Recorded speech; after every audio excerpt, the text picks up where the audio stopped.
ఈరోజు జూన్ 15 రోజు మనకి మహాకవి శ్రీశ్రీ వర్ధంతి కూడా 41వ వర్ధంతి. 1985 జూన్ 15న ఆయన మరణించారు. ఆయన రాసినటువంటి ఒక కవితతో మన కార్యక్రమాన్ని ప్రారంభించుకోవటం మంచిదని నా ఉద్దేశం. శ్రీ అనగానే మనకి వెంటనే గుర్తుకొచ్చేది ఆయన రాసినటువంటి మహాప్రస్థానం. ఆ మహాప్రస్థానంలో భిక్షు వర్షీయసి అని ఒక కవిత ఉంది. 1934లో ఆయన కవిత రాశాడు. వర్షీయసి అంటే వృద్ధురాలు అని, ఎక్కువ వయసు ఉన్నటువంటి స్త్రీ అని అర్థం. అంటే ముసలి బిచ్చగత్తె, దాని అర్థం చెప్పుకుంటే. దారి పక్క చెట్టు కింద ఆరిన కుంపటి విధాన కూర్చున్నది ముసల్దొకతే, మూలుగుతూ ముసురుతున్న ఈగలతో వేగలేక. దారి పక్క చెట్టు కింద ఆరిన కుంపటి విధాన కూర్చున్నది ముసల్దొకతే, మూలుగుతూ ముసురుతున్న ఈగలతో వేగలేక. ముగ్గుబుట్ట వంటి తల, ముడుతలు తేరిన దేహం, కాంతిలేని గాజు కళ్ళు, తనకన్నా శవం నయం. పడిపోయిన జబ్బు చేసి అడుక్కునే శక్తి లేదు, రానున్నది చలికాలం, దిక్కులేని దీనురాలు.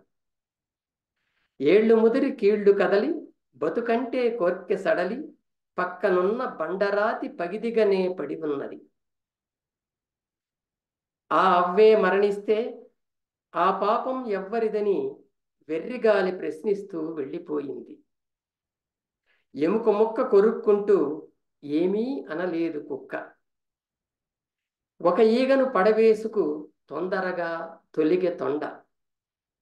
క్రమ్మె చిమ్మ చీకట్లు దుమ్ము రేగినంతలోన, ఇది నా పాపం కాదని ఎగిరి వచ్చే ఎంగిలాకు.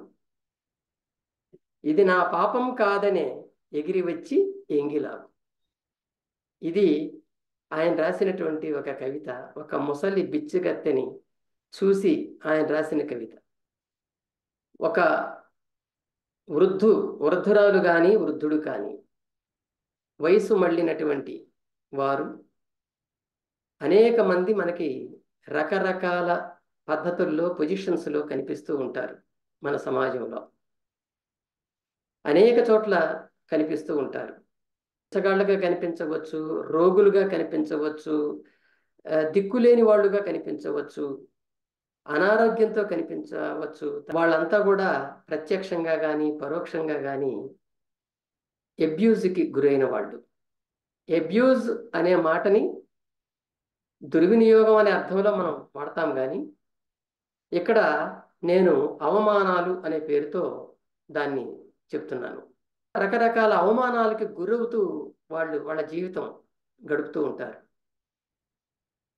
నిజానికి ఈ సమస్య 2006 సంవత్సరంలో international network for the prevention of elder abuse అనే ఒక సంస్థ ఐక్యరాజ్య సమితికి దృష్టికి తీసుకొచ్చింది.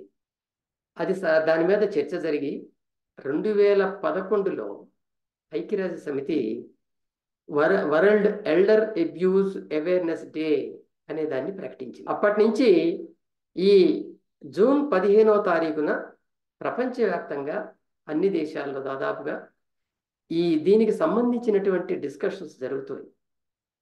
ప్రభుత్వాలు రకరకాల చర్యలు కూడా చేపడుతూ ఉంటాయి. చైల్డ్ అబ్యూస్లో ఈ వృద్ధాప్యం లేదా వృద్ధులు వీళ్ళకి సంబంధించినటువంటి ఇతర విషయాలు చర్చకు రావు. ఇందులో ఓన్లీ అబ్యూస్, వాళ్ళు ఏ విధంగా ఇంట బయట అవమానాలకు గురవుతున్నారు అనే అంశాలు మాత్రమే మనకు చర్చకు వస్తాయి.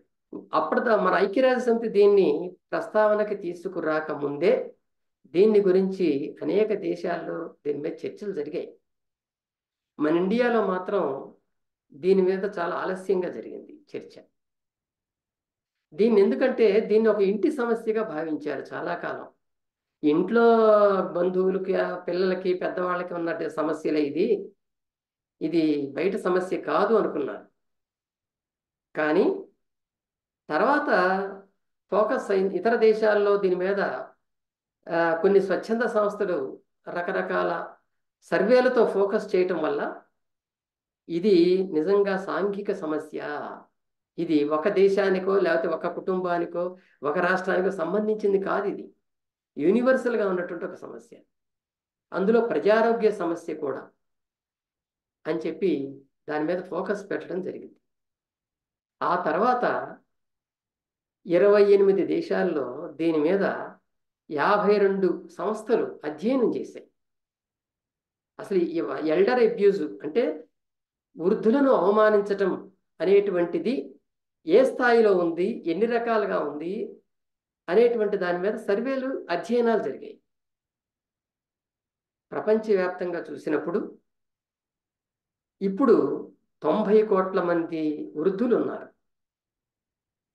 ఈ 90 కోట్ల మందిలో 15.7% మంది, అంటే 14,13,00,000 మంది అబ్యూస్కి గురవుతున్నారు, ఈ అవమానాలకు గురవుతున్నారు. అయ్యేటువంటి వాళ్ళ సంఖ్య ఇంకా పెరుగుతుంది. ఎందుకు పెరుగుతుంది అని అన్నప్పుడు సామాజిక పరిస్థితుల్లో, ఆదాయాల్లో, యువతరం వృద్ధులని చూసే దృష్టిలో వస్తున్న మార్పులను ఆధారంగా చేసుకొని ఆ అంచనా వేసింది.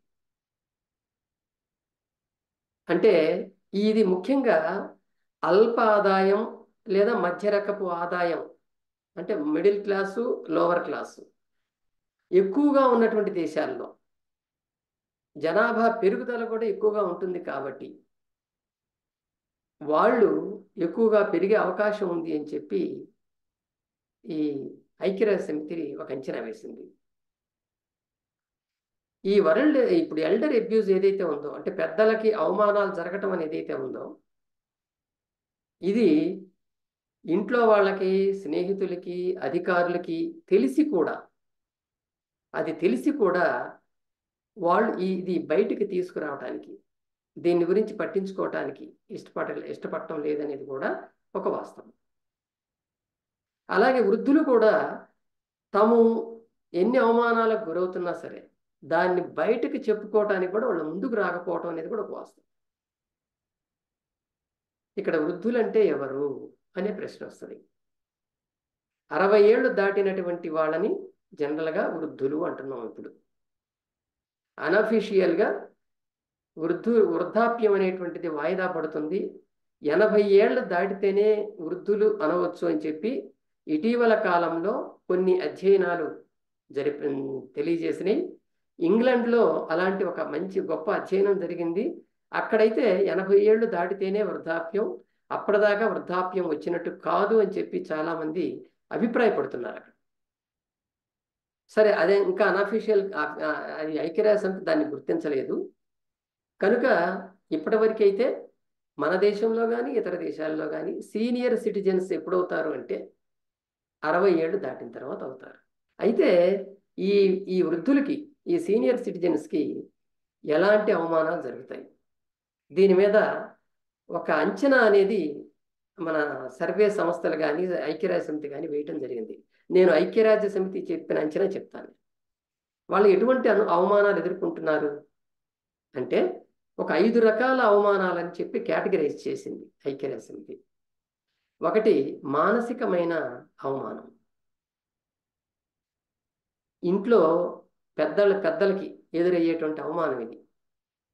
ఏది చిన్నపిల్లలు కానీ, భార్య కానీ, కొడుకు, కోడలు కానీ ఎవరైనా కావచ్చు, వాళ్ళంతా కూడా ఎప్పుడు సందర్భం దొరికితే, ఎప్పుడు అవకాశం దొరికితే అప్పుడు తిడుతూ ఉంటారు.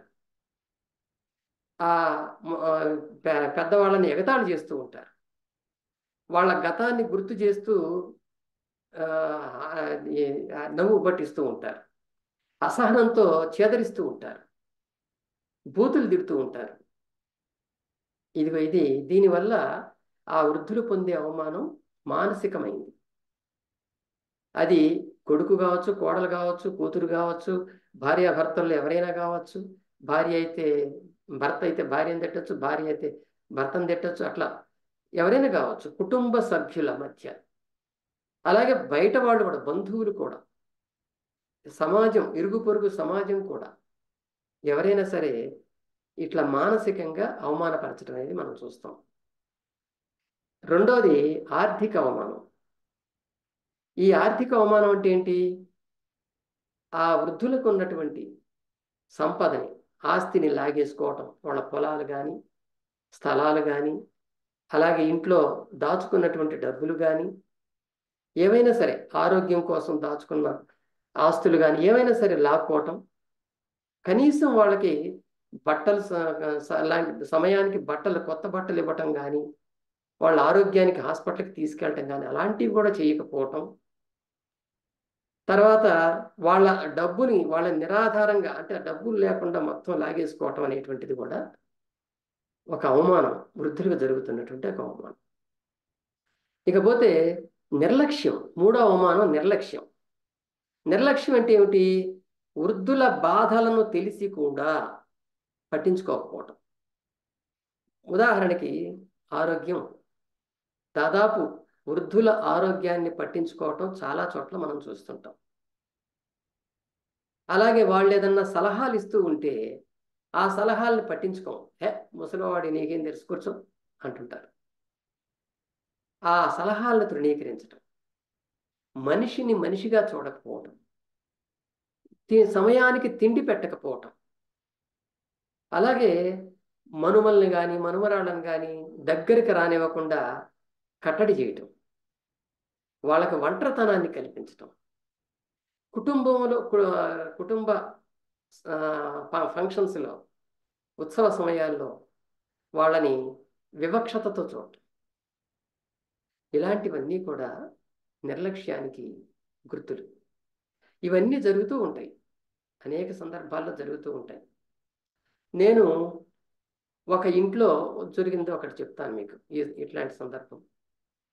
ఒక వృద్ధుడు ఉంటాడు, 70-75 ఏళ్ళు ఉంటాయి. అది వాళ్ళ ఇంటికి, ఆ ఇంట్లో కోడలు ఉంటుంది, కొడుకు ఉద్యోగానికి వెళ్తాడు. ఆ టైంలో ఆ కోడలికి తెలిసిన బంధువులు వస్తారు. ఆ బంధువులు వస్తున్న సందర్భం, రాకముందే వృద్ధుడు ఏం చేస్తాడంటే కోడల దగ్గరికి వచ్చి, అమ్మ నాకు ఆకలి అవుతుందమ్మా, అన్నం పెట్టమ్మా అంటాడు. అంటే ఉండు పెడతా ఉండు అంటుంది. ఆ తర్వాత వాళ్ళిద్దరు బంధువులు వస్తారు, ఇద్దరు. అర్జెంటుగా మనం షాపింగ్కి వెళ్ళాలి, రా బయలుదేరు అంటారు. అంటే ఈమె షాపింగ్కి సరే నేను రెడీ అవుతానని చెప్పి రెడీ అవుతాను, ఒక 2 నిమిషాలు ఉండి అంటది. ఇంతలో ఆయన అంటాడు, అమ్మ ఆకలి అమ్మ, నాకు ఇందాక నుంచి ఆకలి అవుతుందని అడుగుతున్నాను కదా అంటాడు. నోరు మూసుకో, చుట్టాలు వచ్చినప్పుడు కూడా ఎందుకు ఇంత తొందర అని గబగబా ఇంట్లోకి వెళ్ళి బి కాంప్లెక్స్ ట్యాబ్లెట్లు ఒక 2 చేతిలో పెట్టి వేసుకొని పడుకో అంటది. అప్పుడు ఆ చుట్టాలుండి అందులో ఒక అమ్మాయి, అరే పాప నాన్నకి ఆకలి అవుతుంది అంటుంది కదే, కాస్త ఆగుదాం పోని అంటది. లేదు లేదులే ఆయన అంతే అంటాడు ఎప్పుడు, పదండి అని చెప్పి వాళ్ళు బయటికి వెళ్ళిపోతారు. ఇంకా ఆయన పాపం ఆ 2 ట్యాబ్లెట్లు వేసుకొని పోయి పడుకుంటాడు. ఇదిగో ఇలాంటివి హృదయం, మనసుని పిండేసేటువంటి కొన్ని ఉదాహరణలు మనకు ప్రత్యక్షంగా కూడా కనపడుతుంటాయి. మనం వెళ్ళినప్పుడు కనపడకపోవచ్చు, కానీ ఇళ్లల్లో కొన్ని చోట్ల ఇవి అనుభవాలు, వృద్ధులు చెప్తున్నటువంటి అనుభవాలు. ఇది మూడవది, నిర్లక్ష్యం చేయటం అనేటువంటిది. నాలుగవది శారీరక దాడి చేయటం, శరీరం మీద దాడి చేయటం. అటు ఆడవాళ్ళు కావచ్చు, మగవాళ్ళు కావచ్చు. ముసలితనంలో కోపం వచ్చినప్పుడు జనరల్గా కొడుకులు కానీ కూతుళ్ళు కానీ బంధువుల్లో మనవళ్ళు మనవరాళ్ళు కానీ బంధువులు కానీ ఒక్కోసారి కోపం వస్తే ఆ కోపాన్ని ముసలివాళ్ళ మీద చూపిస్తారు. కర్రలుంటే కర్రలతో కొడతారు, చేతులు అయితే చేతులతో కొడతారు, ఏదైనా వస్తువు ఉంటే వస్తువుతో కొడతారు. అది కోపంతో. కొంతమంది మరీ బరి తెగించి కొన్ని సందర్భాల్లో ఎక్కువగా ఈయన మాట్లాడుతున్నాడు, ఎక్కువగా మనల్ని ఇబ్బంది పెడుతున్నాడు అనుకుంటే వాతలు కూడా పెడతారు. ఇలాంటివి కూడా జరుగుతాయి. సో ఈ శారీరక దాడి చేయటం అనేటువంటిది వృద్ధులకు జరుగుతున్నటువంటి మరొక అవమానం. ఈ ఐదవది లైంగిక అవమానం. లైంగిక అవమానం అంటే సెక్సువల్గా హెరాస్ చేయటం. ఇది బహుశా మగవాళ్ళకి తక్కువగా ఉండొచ్చు, కానీ ఆడవాళ్ళ మీద, అలాగే ఎల్జిబిటి అంటాం కదా, వాళ్ళ మీద ఎక్కువగా ఇట్లాంటివి జరుగుతూ ఉంటాయి. అవి రికార్డ్ అవుతున్నాయి ప్రపంచవ్యాప్తంగా కూడా. మగవాళ్ళ మీద చాలా తక్కువ రికార్డ్ అవుతున్నాయి, వీళ్ళ మీద ఎక్కువ రికార్డ్ అవుతున్నాయి. సో ఈ 5 రకాల అవమానాలని ఐక్యరాజ్య సమితి గుర్తించింది. ఇందులో ఐరాస అంచనా ప్రకారం ఈ సైకలాజికల్గా ఎదురయ్యేటువంటి అబ్యూజ్ అనేది ఏదైతే ఉందో అది చాలా ఉన్నత స్థాయిలో ఎక్కువ ఉందట ప్రపంచం అంతటా. 11.6% ఉందట. అలాగే ఆర్థికంగా అవమానించడం అనేది 6.8% ఉంది. నిర్లక్ష్యం చూపటం అనేటువంటిది 4.2% ఉంది. శరీరం మీద దాడి చేయటం అనేటువంటిది 2.6% ఉంది. లైంగికంగా అవమానపరచడం అనేది 0.9% ఉంది. సో ఈ ఈ అవమానాలు అనేటువంటివి ఎక్కువగా జరుగుతున్నాయి. ఒక్కొక్క దేశంలో ఒక్కొక్క అవమానం ఎక్కువగా ఉండొచ్చు, ఒక్కొక్కటి తక్కువ ఉండొచ్చు. అది ఆయా దేశాల సాంస్కృతిక అంశాల మీద ఆధారపడి ఉంటుంది. అవి మాత్రం చాలా కామన్గా జరుగుతున్నాయి. అటు యూరోపియన్ కంట్రీస్లో జరుగుతున్నాయి, ఆసియన్ కంట్రీస్లో జరుగుతున్నాయి. ఆసియన్ కంట్రీస్ తర్వాత అమెరికా లాంటి అభివృద్ధి చెందిన దేశాల్లో జరుగుతున్నాయి, చాలా చోట్ల జరుగుతున్నాయి. కానీ ఆఫ్రికా ఖండంలో ఇవి చాలా తక్కువ జరుగుతున్నాయి. అది మనం గుర్తించాలి. అవి ఎందుకు అట్లా తక్కువ జరుగుతున్నాయి అనేది కూడా తర్వాత మనం తెలుసుకోవచ్చు. ఇకపోతే భారత సమాజంలో, ముఖ్యంగా భారతీయ సమాజంలో ఈ వృద్ధులను అవమానించడం లేదా అబ్యూస్ చేయటం అనేటువంటిది ఎలా ఉంది, ఎలాంటి పరిస్థితులు పూర్వం నుంచి మన దేశానికి ఉన్నాయి అనేది చూద్దాం. మనది 2 రకాల సమాజాలున్న దేశం మనది. ఒకటి, ఈ దేశానికి ఆర్యులు వచ్చినప్పుడు వాళ్ళు తీసుకొచ్చిన సమాజం పితృస్వామ్య సమాజం. అంటే అందులో తండ్రికి ఎక్కువగా ప్రాధాన్యత, అధికారం, తండ్రికి పూర్తి అధికారం ఉంటుంది దాంట్లో వాళ్ళ కుటుంబ వ్యవస్థలో. అలాగే ఈ దేశంలో అంతకుముందు ఉన్నటువంటిది మాతృస్వామ్య సమాజం. ఇందులో తల్లికి ఎక్కువగా అధికారం ఉంటుంది కుటుంబం మీద. అందుకే పెద్దలని గౌరవించండి, పెద్దలని పూజించండి అనే విషయాలు మనకి ఈ ఉపనిషత్తుల్లో కానీ తదితర సాహిత్యంలో కానీ మనకు కనిపిస్తుంటాయి. సూక్తుల్లో కానీ, సూక్తి ముక్తావళి ఇట్లాంటి వాటిలో మాతృదేవో భవ, పితృదేవో భవ, ఆచార్య దేవో భవ, అతిథి దేవో భవ, ఇలాంటివి మన కఠోపనిషత్తు లాంటి ఉపనిషత్తుల్లో కూడా మనకు కనిపిస్తూ ఉంటాయి. అంతేకాదు హిందువులు అనుసరించినటువంటి, హిందువులంటే నా ఉద్దేశం వైదిక ఆర్యులు అనుసరించినటువంటి చతురాశ్రమాల పద్ధతి ఏదైతే ఉందో దానివల్ల కూడా వృద్ధాప్యంలో వృద్ధులకి గౌరవం ఇవ్వటం అనేటువంటిది జరిగింది. ఆ ఆశ్రమ పద్ధతులు అనేవి విమర్శకు గురైతే గురి కావచ్చు, కానీ సన్యాసం అనేటువంటిది చతురాశ్రమాల్లో 4వది ఆశ్రమం. సన్యాసాశ్రమం అంటే అది వృద్ధాప్యం వచ్చిన తర్వాత ఉండేది. బ్రహ్మచర్యం, గృహస్థం, తర్వాత వానప్రస్థం, తర్వాత సన్యాసం. దాదాపు 60 ఏళ్ళు దాటిన తర్వాత ఆ వృద్ధులైనటువంటి వాళ్ళు తాము నేర్చిన విద్యల్ని, తమకు తెలిసిన విషయాల్ని తదనంతర తరాల వాళ్ళకి తెలియజేయటం అనేటువంటిది ఆ సన్యాసాశ్రమ ధర్మం. అలాంటి వాళ్ళని గౌరవంగా చూడటం, ఆచార్యులని చెప్పి పూజించటం అనేటువంటిది అప్పుడు చేసేవాళ్ళు. అది ఆ ధర్మం అనేటువంటిది ఉండటం వల్ల జనరల్గా పెద్దవాళ్ళని గౌరవించటం మంచిది, పెద్దవాళ్ళని గౌరవించాలి, అది మన విధి అని చెప్పి కొన్ని ధర్మశాస్త్రాల్లో కూడా దాన్ని పేర్కోవటం జరిగింది. కనుక ఈ సమాజంలో, భారతీయ సమాజంలో వృద్ధులని అవమానించటం, అబ్యూస్ చేయటం అనేటువంటిది ప్రాచీన కాలంలో మనకు కనిపించదు.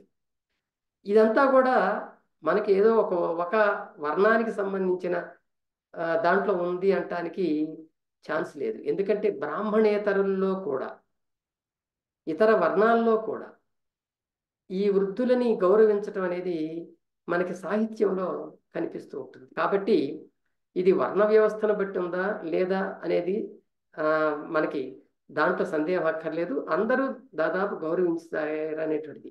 అంటే అటు మాతృస్వామ్యాన్ని ఇటు పితృస్వామ్యాన్ని అనుసరించే వాళ్ళందరూ కూడా దీన్ని గౌరవించారనేటువంటిదే మనం స్థూలంగా చెప్పుకోవచ్చు. అయితే అలాంటి సమాజంలో క్రమక్రమంగా మార్పులు వచ్చాయి. ఎందుకు వచ్చాయి? ఎప్పుడైనా సరే సంఘం ఒక జీవన విధానంతో ముందుకెళ్తున్నప్పుడు ఆ సంఘం యొక్క కట్టుబాట్లని కానీ సంస్కృతిని కానీ తీవ్రంగా ప్రభావితం చేయగలిగినటువంటి పరిస్థితులు ఏర్పడ్డప్పుడు అన్నీ మారిపోతుంటాయి.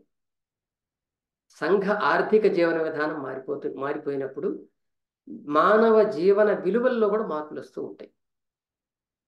అదిగో అలాంటివి మనకి చాలా సందర్భాల్లో జరిగినాయి. ఈ దేశానికి ముస్లిం పాలకులు వచ్చి ముస్లింలు ఆక్రమించుకున్నప్పుడు అలాంటివి వచ్చాయి.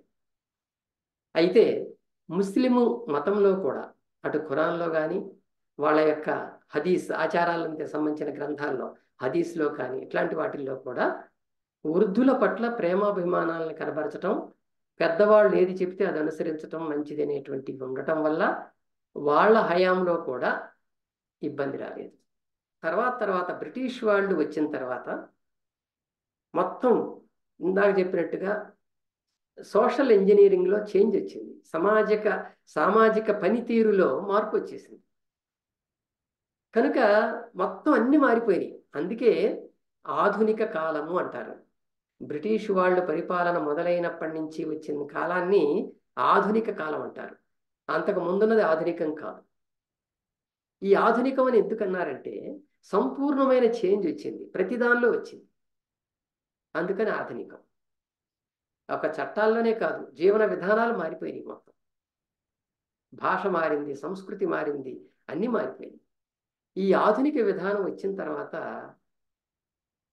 పెద్దలని గౌరవించటంలో కూడా తేడా వచ్చింది.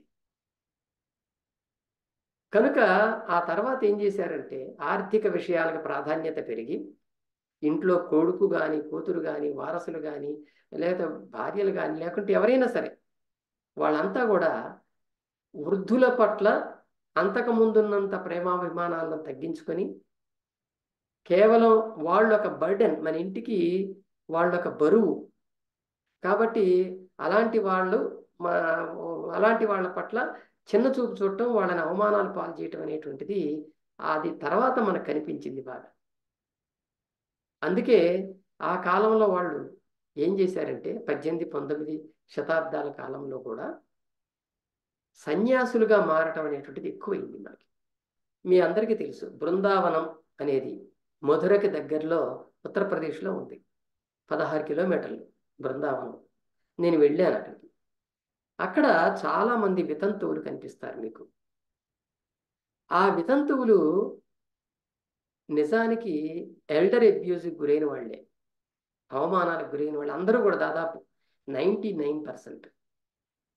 ఎందుకంటే నేను వాళ్ళతో మాట్లాడాను, వాళ్ళ గురించి రిపోర్ట్లు కూడా చదివాను నేను. వాళ్ళందరూ కూడా ఇంట్లో కొడుకు బాధలు భరించలేక, కొడుకులు పెట్టే అవమానాలు భరించలేక, కోడళ్ళ అవమానాలు భరించలేక, ఇంట్లో ఉండటం కన్నా చావటం మేలు అని డిసైడ్ అయ్యాక ఇక్కడ బ్రతకటానికి ఇక్కడ ఛాన్స్ ఉందని ఇక్కడికి వచ్చి ఉన్నవాళ్ళు. అంతేకాదు ఆ రకంగా ఉన్నవాళ్ళు కొంతమంది అయితే ఇంకొక రకంగా ఈ పెళ్ళైన తర్వాత కొడుకు కోడల మాటలు వింటూ మీ నాన్న మన ఇంట్లో ఎందుకు, మీ అమ్మ మన ఇంట్లో ఎందుకు, మనకి వీళ్ళు బరువు అని చెప్పి అని అన్నప్పుడు ఈ బృందావనం తీసుకెళ్తే అక్కడ సుఖంగా ఉంటారని చెప్పి వాళ్ళ తల్లుల్ని బలవంతంగా ట్రైన్ ఎక్కించో కారులో తీసుకొచ్చి అక్కడ వదిలేసిపోయినటువంటి సందర్భాలు ఆడున్నాయి. అవన్నీ చెబుతూ ఉంటే, వాళ్ళ కథలు చెబుతూ ఉంటే మనకి అసలు చాలా బాధేస్తుంది. అనారోగ్యంతో మంచం మీద పడుకున్నటువంటి తల్లిని తీసుకొచ్చి ఒక కొడుకు అర్ధరాత్రి మత్తు మందు ఇచ్చి తీసుకొచ్చి ఈ బృందావనంలో పడేసి వెళ్ళిపోతాడు. ఇలాంటివి చాలా ఉన్నాయి. ఈ కథలన్నీ మనకి రిపోర్ట్ ద్వారా, అక్కడ శక్తి అని ఒక మహిళా ఆర్గనైజేషన్ ఉంది బృందావనంలో, వాళ్ళు దీన్ని సుప్రీంకోర్టు దృష్టికి తీసుకెళ్తే ఆ సుప్రీంకోర్టు అప్పుడు ఎంక్వైరీ కమిషన్ వేయించి వాళ్ళ బాధల్ని తెలుసుకొని ఆ బృందావనంలో బృందావనానికి వచ్చినా కూడా అక్కడ వాళ్ళు ఉంటున్నటువంటి శరణాలయాలు ఏవైతే ఉన్నాయో ఆ శరణాలయాల్లో కూడా వాళ్ళకి చిన్న చూపి, వాళ్ళకి అవమానం, ఎక్కడ కూడా ఎదుర్కొన్నారు అవమానాలు. ఇదిగో వీటన్నిటి మీద ఎంక్వైరీలు చేసి చివరికి ఒక ఆర్డర్ ఇవ్వటం, గవర్నమెంట్కి ఆర్డర్ ఇవ్వటం, వాళ్ళకి సరిగ్గా రేషన్ అందేలాగా చేయటం, నెలకి వాళ్ళకి పెన్షన్స్ ఇవ్వటం, ప్రతి నెల ఆరోగ్యాల కోసం హాస్పిటల్స్ కట్టించటం, ఇవన్నీ సుప్రీంకోర్టు జోక్యం చేసుకోవటం వల్ల అక్కడ వచ్చాయి. జపాను, ఫ్రాన్సు, ఇటలీ, ఈ దేశాల్లో వృద్ధుల పెరుగుదల రేట్ ఎక్కువ ఉంటుంది. అంటే జీవించే కాలం చాలా ఎక్కువ ఈ 4 దేశాల్లో. ఏది ప్రపంచంలోనే ఈ 4 దేశాల్లో చాలా ఎక్కువ ఉందని చెప్పి ఐక్యరాజ్య సమితి చెప్పింది. జపాన్, ఫ్రాన్స్, స్పెయిన్, ఇటలీ, ఈ 4 దేశాల్లో. అటువంటి దేశాల్లో కూడా, అంటే ఆ వృద్ధులు ఎక్కువగా ఉన్న దేశాల్లో కూడా ఈ పెద్దలని అవమానించడం అనేటువంటిది జరుగుతూనే ఉంది అక్కడ కూడా. అంటే ఆర్థికంగా అభివృద్ధి చెందినంత మాత్రాన వాళ్ళ అవమానాలు తగ్గుతాయి అనుకోవటానికి ఛాన్స్ లేదు. చెప్పుకున్నట్టుగా సమాజాల్లో మార్పులు వచ్చాయి. పారిశ్రామిక విప్లవం తర్వాత యాంత్రిక విప్లవం వచ్చింది. యాంత్రిక విప్లవాలు రావడంతో ప్రతిదీ యంత్రాలతో చేయటం, తర్వాత ఇతర రంగాల్లో కూడా అభివృద్ధి జరిగింది. అటు వైద్యం కానీ, ఇటు సాంఘిక రంగం కానీ ఆదాయ వనరుల్ని మార్చేసింది. దాంతోపాటు హక్కుల డిమాండ్లు కూడా ముందుకు వచ్చినాయి. కార్మికుల యొక్క హక్కుల్ని డిమాండ్ చేయటం లాంటివి. 20వ శతాబ్దంలో మనకి ఈ ప్రపంచ యుద్ధాల తర్వాత, ఐక్యరాజ్య సమితి లాంటి సంస్థలు ఏర్పడిన తర్వాత ప్రతి యాంగిల్లోనూ మనుషుల యొక్క అభివృద్ధి మాత్రమే చూడటం, అక్కడ సమస్యలు ఉంటే వాటి గురించి చర్చించి ఆ సమస్యలను సాల్వ్ చేసుకోవాలనేటువంటి ఒక కాన్సెప్ట్ అందరిలో పెరగటం అనేటువంటిది మనం చూస్తాం. అందులో ఆ తర్వాతనే మనకి ఈ బాలల హక్కులు కానీ, మహిళల హక్కులు కానీ, పౌర హక్కులు కానీ, ఉద్యోగుల హక్కులు కానీ, ట్రేడ్ యూనియన్ హక్కులు, ఇట్లాంటివన్నీ కూడా మనకి 2వ ప్రపంచ యుద్ధం తర్వాత, ఐక్యరాజ్య సమితి వచ్చిన తర్వాత హక్కుల స్పృహ పెరగటం వల్ల ఇవన్నీ వచ్చాయి. అదిగో అలాగే వృద్ధుల హక్కుల సమస్య కూడా అప్పుడే ముందుకు వచ్చింది. కనుక ఈ వృద్ధుల హక్కుల సమస్య ఎప్పుడైతే చర్చనీయాంశమైందో, ఆ చర్చనీయాంశం అన్ని దేశాల్లోనూ జరిగింది. అది కాబట్టి వృద్ధులకు సంక్షేమ కార్యక్రమాలు చేపట్టాలి, వాళ్ళకు కూడా బ్రతికే అవకాశం ఇవ్వాలి. ఎందుకంటే మానవ హక్కుల్లో అంతర్లీనంగా వృద్ధుల హక్కులు కూడా ఉన్నాయి. వృద్ధులు కూడా మానవులే కాబట్టి వాళ్ళ హక్కులు, మానవ హక్కులు అంటే వృద్ధుల హక్కులు కూడా. కాబట్టి వాళ్ళకి జీవించే హక్కు ఉంది, వాళ్ళకి హుందా జీవితాన్ని గడిపే హక్కు ఉంది, అవమానాలు పడాల్సిన అవసరం లేదు అనేది అంతర్లీనంగా ఉండటం వల్ల దాన్ని కూడా చర్చకి తీసుకొచ్చారు. మనకి గత ఒక 60-70 సంవత్సరాల చరిత్ర తీసుకున్నట్లయితే, ఈ చరిత్ర ఈ 60-70 సంవత్సరాల్లో మన సామాజిక జీవనంలో, ఆ భారతీయ సామాజిక జీవనంలో చాలా మార్పులు వస్తున్నాయి క్రమక్రమంగా. ఆదాయ పద్ధతులు మారినాయి. వ్యవసాయం మీదే ఆధారపడేటువంటి విధానం పోయి ఉద్యోగాల మీద, అలాగే ఇతర వ్యాపారాల మీద, వీటి మీద ఆదాయం సంపాదించే పద్ధతులు పెరిగినాయి, అవకాశాలు పెరిగినాయి. ఇక కంప్యూటర్లు విద్య వచ్చాక, సాఫ్ట్వేర్ విద్యలు వచ్చాక ఆలోచనలు కూడా మారినాయి. ఎక్కువ ఆదాయం వచ్చిన తర్వాత ఆలోచనలు కూడా మారినాయి. ఎంతగా మారినాయి అంటే యాంత్రికం అయిపోవటం, మానసికంగా యాంత్రికంగా మనిషి మారిపోవటం అనేదాకా వెళ్ళింది. ఇదిగో మనకి భారతదేశంలో ఈ వృద్ధుల పట్ల కొడుకులు కానీ, కోడళ్ళు కానీ, అల్లుళ్ళు కానీ, కూతుళ్ళు కానీ, అలాగే భార్యలు భర్తలు ఒకరినొకరు కానీ ఇట్లా అవమానాలు పాలు చేసుకోవటం అనేటువంటిది మనకి ఆ తర్వాత కనిపిస్తూ ఉంది. ఈ ఆదాయ మార్గాలు పెరిగిన తర్వాత ఇంకోటి ఏంటంటే గమనించాల్సింది, కరెక్ట్గా ఈ సమయంలోనే, ఇలా వస్తున్న మార్పులు వస్తున్న సమయంలోనే వృద్ధాశ్రమాలు ముందుకొచ్చాయి. ముసలి వాళ్ళని ఇంట్లో వాళ్ళు నిరర్థకమైన వస్తువులు లాంటి వాళ్ళు, వీళ్ళని ఆ వృద్ధాశ్రమాల్లో పడేసి వాళ్ళకి నెలకింత ఇస్తే అయిపోద్ది అనేటువంటి ధోరణి వచ్చింది జనంలో. అంతేకాదు ఉద్యోగాల కోసం విదేశాలకు వెళ్ళిపోయేటువంటి వాళ్ళు కూడా ఆ ఇళ్ళు అవన్నీ అద్దెకించుకొని ఆ ముసలోళ్ళని తీసుకెళ్లి వృద్ధాశ్రమాల్లో పడేస్తే అయిపోద్ది కదా, వాళ్ళు ఎందుకు మనతో పాటు అనుకునే ధోరణి కూడా వచ్చింది. అందువలన సమాజంలో వృద్ధులని దూరంగా చూడటం, వేరుగా చూడటం, వాళ్ళు వాళ్ళకి వీళ్ళకి దూరం పెరగటం అనేటువంటిది మనం చూస్తాం. ఇక కొంతమంది అంటే ఆర్థికంగా ఉన్నవాళ్ళైతే ఇలా చేస్తారు, ఆర్థికంగా లేని పేదలైతే ఇక ఆ వృద్ధుల పని చెప్పాల్సిన పని లేదు. వాళ్ళు బిచ్చగాళ్ళుగానో, రోగులుగానో, టెంపుల్స్ దగ్గర, బస్ స్టాండ్ల్లోనో, లేకపోతే ఇంకెక్కడో ఒక యాచక వృత్తిలో మనకు కనిపిస్తూ ఉంటారు. లేకపోతే ఒక అనాథల్లాగా, ఒక దిక్కులేని వాళ్ళలాగా కనిపిస్తూ ఉంటారు. అలాంటి వాళ్ళకి హోమ్స్ ఆఫ్ డెస్టిట్యూట్స్ అంటే దిక్కులేని వాళ్ళ యొక్క గృహాలు అనేవి రావటం మొదలైంది. మదర్ తెరిస్సా ఇలాంటి వాటిని చాలా చోట్ల పెట్టింది. ఇక వాళ్ళకి ఎవరు ఉండరు, ఆదరణ ఉండదు, నా అనేవాళ్ళు ఎవరు ఆదరించరు వాళ్ళని. అలాంటి వాళ్ళ కోసం అవి కూడా వచ్చాయి. కనుక ఈ పరిస్థితులన్నీ కూడా క్రమక్రమంగా అంటే ఈ శతాబ్దం 20వ శతాబ్దంలో వచ్చినటువంటి మార్పులు. మనకి 19, 18 శతాబ్దాల్లో వృద్ధాశ్రమాల పేరు ఎక్కడ వినం. 20వ శతాబ్దంలో వచ్చినటువంటి మార్పులు. దీనికి తోడు ఇంకొక విషయం కూడా మనకు ఆలోచించాలి. వృద్ధుల్ని, ముసలి వాళ్ళని ఎందుకలా అవమానాలు పాలు చేస్తున్నారు యువతరం? తన కొడుకులు కానీ కూతురు కానీ ఇలా ఎందుకు చేస్తున్నారు అనే ఒక యాంగిల్ ఏంటంటే దీనికి ఆ వృద్ధుల పెద్దల బాధ్యత కూడా కొంత ఉంది. అదేంటంటే తాము యువకులుగా ఉన్నప్పుడు, అన్నీ చేయగలిగిన పరిస్థితిలో ఉన్నప్పుడు తమ పిల్లల్ని, చిన్నపిల్లల్ని సరిగ్గా చూడకపోవటం, ప్రేమగా చూడకపోవటం, వాళ్ళకి ఏవో తెచ్చివ్వాల్సిన అవసరంలా కనీసం వాళ్ళని ప్రేమగా పలకరించటం, ముద్దు చేయటం, దగ్గరికి తీసుకోవటం, అలా చేయకపోవటం, వాళ్ళు కోరినట్టుగా కోరిన విధంగా చిన్న చిన్న కోరికలు తీర్చకపోవటం, చదివించకపోవటం, ఇట్లాంటివి ఏవైనా కావచ్చు. దురలవాట్ల పాలై డబ్బుల్ని వృధా చేసి పిల్లల్ని పట్టించుకోకపోవటం, ఇదిగో ఇలాంటివన్నీ కూడా ఆ పిల్లల మనస్సుల్లో చాలా ముద్ర వేస్తాయి.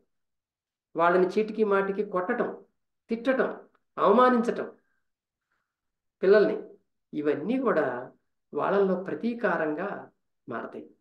ప్రతీకార వాంఛ వాళ్ళల్లో పెరుగుద్ది. పెద్దవని నేను నీ పని చెప్తా అనేది వాళ్ళకు తెలియకుండానే వాళ్ళల్లో అది ఏర్పడిపోద్ది. అలాంటి వాళ్ళు పెద్ద అయ్యాక అదే పద్ధతిని అవలంబించి ఇట్లా అవమానించడానికి కూడా వాళ్ళు ప్రయత్నం చేస్తుంటారు. సో సైకాలజిస్టులు చెప్పేది ఏంటంటే ఇదొక కారణం అలా చేయటానికి. ఇది పల్లె పట్టణం అనే తేడా లేదు ఈ విషయంలో. పల్లెల్లో జరగచ్చు, పట్టణాల్లో కూడా ఇలాంటివి జరగచ్చు. అయితే ఇది అంతర్జాతీయ సమస్య అనుకున్నాం కదా, మన ఎల్డర్ అబ్యూజ్ అనేటువంటిది. దీన్ని పోగొట్టడానికి ఏమైనా ప్రయత్నాలు జరుగుతున్నాయా తగ్గించడానికి అన్నప్పుడు కొన్ని ప్రయత్నాలు జరుగుతున్నాయి. అదేంటంటే అసలు ఈ ఎల్డర్ అబ్యూజ్ అనేటువంటిది వృద్ధులకి యొక్క హుందా జీవితానికి భంగం కలిగించేదిగా ముందు చాలా దేశాలు గుర్తించినాయి. దాదాపుగా 150 దేశాలు పైగా ఇవి గుర్తించినాయి. చివరికి 1982లో వియన్నాలో, ఆస్ట్రియా రాజధాని వియన్నాలో ఈ వృద్ధుల సమస్యల మీద అంతర్జాతీయ చర్చ జరిగింది. ఆ తర్వాత 1992లో అంటే మరో 10 ఏళ్ల తర్వాత అంతకుముందు జరిగిన చర్చ మీద ఒక సమీక్ష జరిగి, ఆ సమీక్ష ద్వారా మనం వృద్ధుల సమస్యని ప్రపంచం మొత్తానికి తెలియజేసినట్లు అవుతుందని ఆ కార్యక్రమం కూడా పెట్టారు. మరో 10 ఏళ్లకి 2002లో స్పెయిన్లో దీనికి ఒక కార్యాచరణ ప్రణాళిక తయారు చేశారు. ఈ ఎల్డర్ అబ్యూజ్ని తగ్గించాలంటే ఏం చేయాలి, అన్ని దేశాలు చేపట్టాల్సిన ప్రణాళిక ఏంటి అనే దాని మీద చర్చించారు. ఇదిగో అప్పటి నుంచి అన్ని దేశాలు కూడా యాక్టివ్ అయినాయి, ఈ సమస్య మీద యాక్టివ్ అయినాయి. వృద్ధుల సంక్షేమం కోసం కొంచెం సీరియస్గా ప్రణాళికలు చేపట్టడం అనేటువంటిది మనకి 2002 తర్వాత కనిపిస్తుంది.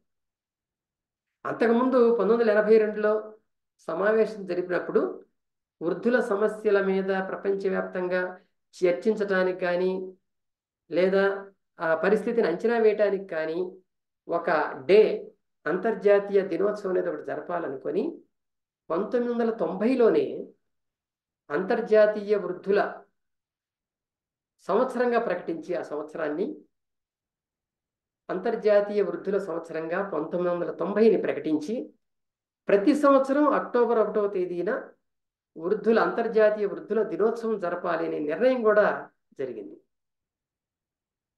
సో అప్పటి నుంచి ప్రతి అక్టోబర్ 1న ఈ కార్యక్రమం చేస్తూ ఉంటారు. కనుక ఈ అప్పటి నుంచే వృద్ధుల సమస్యల మీద ఇతర దేశాల్లో కూడా మనకి చట్టాలు చేయటం లాంటివి కనిపిస్తాయి. మన ఇండియాలో కూడా, ఇండియా విషయానికి వస్తే మన ఇండియాలో కూడా 1999లో ఒక పాలసీ తయారు చేశారు. National policy for older persons దాని పేరు. ఇది ఒక పాలసీ డాక్యుమెంట్ అన్నమాట. దీన్ని తయారు చేశారు. దీనిలో వృద్ధాప్యం వచ్చినటువంటి వాళ్ళందరికీ కూడా ఆర్థిక, ఆరోగ్య, ఆహార, ఆవాస, విద్య లాంటి విషయాల్లో మాత్రమే కాకుండా వాళ్ళ యొక్క ఆస్తిని కాపాడటం, వాళ్ళకి జీవన భద్రత కల్పించటం అనే అంశాల్లో కూడా ప్రభుత్వం జోక్యం చేసుకోవాలి. అలాగే స్వచ్ఛంద సంస్థలని కూడా, ఆ సమస్య మీద పనిచేసే స్వచ్ఛంద సంస్థలను కూడా ఈ అంశాలపై ప్రోత్సహించాలి అని చెప్పి ఆ national policy for older persons అనేటువంటి ప్రణాళిక పత్రంలో పేర్కోవడం జరిగింది. అంతకుముందే ఈ అంశాల మీద పనిచేసేటువంటి స్వచ్ఛంద సంస్థలు మనకి ఇండియాలో ఉన్నాయి.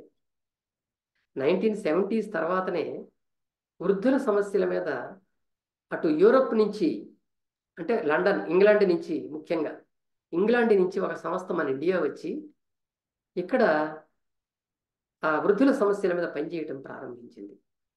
దాన్ని హెల్పేజ్ ఇండియా అంటాం. ఆ హెల్పేజ్ ఇండియా వృద్ధుల సమస్యల మీద చాలా ఒక ఆశ్రమాలు ఏర్పాటు చేసి వాళ్ళకి సుఖంగా జీవితం గడిచేలాగా చేయటానికి, అన్ని సౌకర్యాలు కల్పించడానికి ఆ సంస్థ పనిచేస్తూ ఉంది. ఇప్పటికి కూడా దానికి ఒక మంచి పేరు ఉంది. ఆ తర్వాత దీన్ని చూసి మనకి పూనాలో కొంతమంది ఏం చేశారు, డిగ్నిటీ ఫౌండేషన్ అనేదన్న దాన్ని స్థాపించారు. అలాగే మరికొంతమంది ఏజ్వెల్ ఫౌండేషన్ అనేది ఏర్పాటు చేశారు. ఇవన్నీ స్వచ్ఛంద సంస్థలు. ఈ స్వచ్ఛంద సంస్థలన్నీ కూడా 24/7 హెల్ప్ లైన్స్ ఏర్పాటు చేసినాయి. ఫోన్ నంబర్స్ మనకి ఇంటర్నెట్లో దొరుకుతాయి. ఏ వృద్ధులైనా మనకి వాళ్ళకి సమస్యగా అనిపిస్తే వెంటనే వాళ్ళకి ఫోన్ చేస్తే వాళ్ళు వచ్చి ఆ వృద్ధుల సమస్యలను తీసుకెళ్తారు. వాళ్ళ ఆశ్రమాలకు తీసుకెళ్ళటం కానీ, లేదా ఆరోగ్య సమస్య ఉంటే వాళ్ళని హాస్పిటల్లో జాయిన్ చేయటం కానీ ఇలాంటివి చేస్తారు. సో ఇలాంటి ఒక జాగరూకత కలిగినటువంటి సంస్థలు మనకి అక్కడక్కడ ఉన్నాయి. హైదరాబాద్లో కూడా ఇలాంటివి కనిపిస్తాయి. హెల్పేజ్ ఇండియా ఉంది మన హైదరాబాద్లో. ఇలాంటివి మనకు కనిపిస్తూ ఉంటాయి. దేశవ్యాప్తంగా ఇవాళ ఎట్లాంటి సంస్థలు కొన్ని పుట్టుకొచ్చినాయి. కనుక వీటిని ప్రోత్సహించడం అనేటువంటిది ప్రభుత్వం చేస్తూ ఉంది. ఇక వృద్ధులకు సంబంధించి వీళ్ళ పెన్షన్స్ చూస్తున్నాం మనం. వృద్ధాప్య పింఛన్లు చాలా పాపులర్గా ఇప్పుడు మనకు కనపడుతున్నాయి. కానీ 2000కు ముందు ఇవి చాలా తక్కువగా వీటి గురించి మనకు తెలిసేది. మన ఇండియాలో మొట్టమొదటగా వృద్ధుల కోసం, అది కూడా వ్యవసాయ రంగంలో పనిచేసి ముసలితనంలో ఏ పనులు చేయకుండా ఉండే వృద్ధుల కోసం మొట్టమొదటిగా కేరళ రాష్ట్రం పెన్షన్ ప్రవేశపెట్టింది. అది ఎప్పుడు 1960లో, అది చూసి ఆంధ్రప్రదేశ్ 1961లో దాన్ని ఇక్కడ ప్రవేశపెట్టింది. తమిళనాడు 1968లో ప్రవేశపెట్టింది. దక్షిణ రాష్ట్రాల్లో వృద్ధులకి పెన్షన్ ఇవ్వటం అనేటువంటి మొట్టమొదటిగా స్టార్ట్ అయింది. నిజానికి ఇది ఒక రాజ్యాంగబద్ధమైన డ్యూటీ కూడా. ఎందుకంటే మన రాజ్యాంగంలో ఆర్టికల్ 41 తీసుకున్నట్లయితే, ఈ ఆర్టికల్ 41లో వృద్ధులకు ఉపాధి కల్పించటం ప్రభుత్వ కర్తవ్యం అనేది ఉంది. సో ఈ రాజ్యాంగపరమైన ఈ ఆదేశిక సూత్రాన్ని, ఆర్టికల్ 41 అనే ఆదేశిక సూత్రాన్ని ఇంప్లిమెంట్ చేయటం ప్రభుత్వాల కర్తవ్యం కాబట్టి ఈ ప్రభుత్వాలు ఈ పని చేయగలిగినాయి. అలాగే ఆ తర్వాత కూడా మనకి 1956లో అంతకుముందే Hindu adoption and maintenance act వచ్చింది. అంటే హిందూ దత్తత నిర్వహణ చట్టం అనమాట. 1956లో వచ్చింది. దీంట్లో ఒక అంశాన్ని చెప్పారు. పిల్లల యొక్క డ్యూటీస్ గురించి చెప్తూ, ఆదాయం లేని వృద్ధులైన తల్లిదండ్రులకి హాయిగా బ్రతకటానికి మెయింటెనెన్స్ ఏదైతే ఉందో ఆ మెయింటెనెన్స్ ఇవ్వటానికి తప్పనిసరిగా పిల్లలు ప్రయత్నించాలి. వాళ్ళకి ఎంత ఉంటే అంత, ఎంత ఇవ్వగలిగితే అంత వాళ్ళకి ఇవ్వాలి అనేటువంటి ఒక అంశాన్ని కూడా ఆ చట్టంలో మనం చూస్తాం. అలాగే క్రిమినల్ ప్రొసీజర్ కోడ్ మనందరికీ తెలుసు. అది బ్రిటిష్ వాళ్ళు ఏర్పాటు చేసినప్పటికీ 1973లో దానికి సవరణలు జరిగినాయి మనకి ఇండియాలో. దానిలో ఒక అంశాన్ని చేర్చారు. సొంత ఆదాయం పొందలేనటువంటి భార్యకు కానీ తల్లిదండ్రులకు కానీ పిల్లలు భరణం ఇవ్వాలి. అటు భార్యకైనా ఆదాయం లేకపోతే భర్త తన ఆదాయంలో కొంత భాగం ఇచ్చేయాలి, లేదా తల్లిదండ్రులకి భరణం అంటే పోషణ కోసం ఇచ్చేది, అది ఇవ్వాలి, ఖచ్చితంగా ఇవ్వాలి అని ఆ సిఆర్పిసికి చేసినటువంటి సవరణలో దాన్ని చేర్చారు. వీటన్నిటికన్నా ఇంకొక ముఖ్యమైనది ఏంటంటే 2007 సంవత్సరంలో the maintenance and welfare of parents act అనేది ఒకటి వచ్చింది. The maintenance and welfare of parents act 2007 అంటారు దీన్ని. ఇందులో అంటే పేరెంట్స్ తల్లిదండ్రుల యొక్క సంక్షేమాన్ని కానీ వాళ్ళ జీవన నిర్వహణని కానీ తప్పనిసరిగా చూడవలసింది పిల్లలే అనేదాన్ని ధృవీకరిస్తూ ఆ చట్టం వచ్చింది. ఇందులో ఏం చెప్పారంటే పిల్లలు తమ ఆదాయంలో నుంచి ఈ వృద్ధులైన తల్లిదండ్రులకి 10,000 రూపాయల వరకు ప్రతి నెల ఇవ్వటం ఆ తల్లిదండ్రుల యొక్క హక్కు. అది పొందటం అనేది తల్లిదండ్రుల యొక్క హక్కు అని చెప్పి ఆ చట్టం చెప్తుంది. 10,000 రూపాయల వరకు పొందొచ్చు అండి. అయితే ప్రభుత్వ కర్తవ్యం ఏంటంటే ప్రతి జిల్లాలో దిక్కు లేనటువంటి లేదా పిల్లల చేత విడిచివేయబడినటువంటి వృద్ధులందరికీ కూడా వృద్ధాశ్రమాలు కల్పించాలి. అందులో వృద్ధులకి ప్రత్యేక అన్ని సౌకర్యాలు కల్పిస్తూ దాన్ని నిర్వహించాలి. అది ప్రభుత్వ కర్తవ్యం అని చెప్పి కూడా చట్టం చెప్తుంది. దీనికి 2019లో సవరణ వచ్చింది ఈ చట్టానికి. అందులో ఏంటంటే 2 మార్పులు జరిగినాయి. ఒకటి ఏంటంటే అప్పటి వరకు కూడా 10,000 రూపాయల లిమిట్ పెట్టారు, దాన్ని ఎత్తేసారు. 10,000 రూపాయలు ఏం కాదు, ఆ వస్తున్నటువంటి ఆదాయాన్ని బట్టి, పిల్లలకు వస్తున్న ఆదాయాన్ని బట్టి దాన్ని బట్టి పేరెంట్స్కి ఇవ్వటం అనేది న్యాయమైంది.